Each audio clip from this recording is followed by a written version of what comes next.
La historia del feminismo empieza cuando las mujeres empiezan a exigir igualdad y más derechos. Uno de los movimientos más importantes fue el sufragio femenino. Este movimiento comienza en Inglaterra en el paso del siglo XIX al XX. Pero las mujeres no solo buscaban votar, también había más de trasfondo. Buscaban cosas como elaborar nuevas leyes y cambiar las actuales, tener mejores sueldos y buscar el reconocimiento de sus derechos y la igualdad.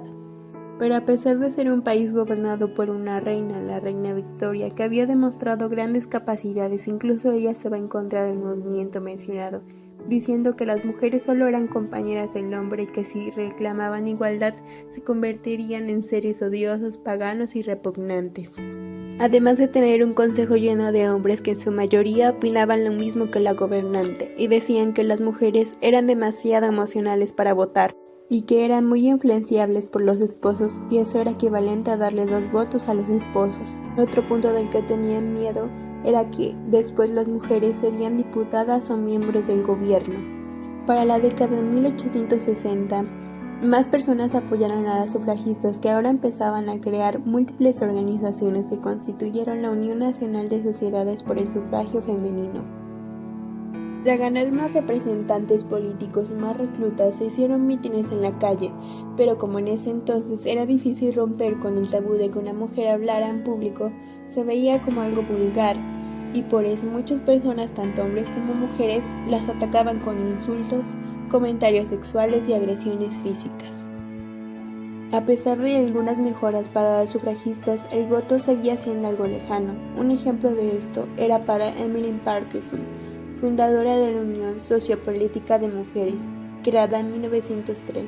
Emmeline pensaba que para lograr conseguir ese derecho al voto, debían de actuar como un ejército y así utilizaron tácticas militares como interrumpir mítines, romper ventanas, intentar entrar en el parlamento.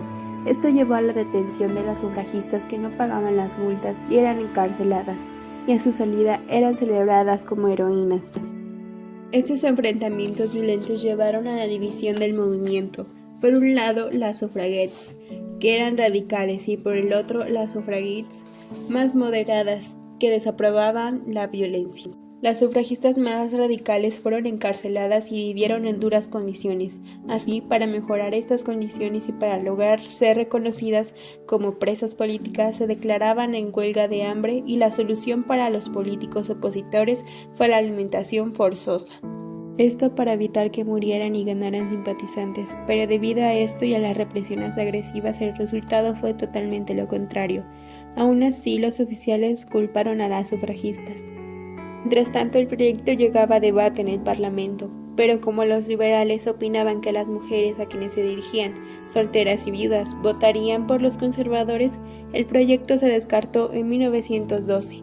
En respuesta a esto, las sufragistas tomaron una campaña más extensiva, detonando bombas y causando incendios en casas vacías. A pesar de haber más encarcelamientos, las organizaciones continuaron con sus movimientos, hasta que el 5 de julio de 1913, Emily W. Davison fue atropellada en la pista de Epsom al tratar de poner una banda de propaganda en el caballo del rey, lo que le dio más importancia mundial al movimiento, y con la participación de las mujeres en la Gran Guerra, el Parlamento aprobó el voto de la mujer. En 1918 se le da el sufragio a las mujeres mayores de 30. En 1928 se equipara la edad del voto femenino al masculino.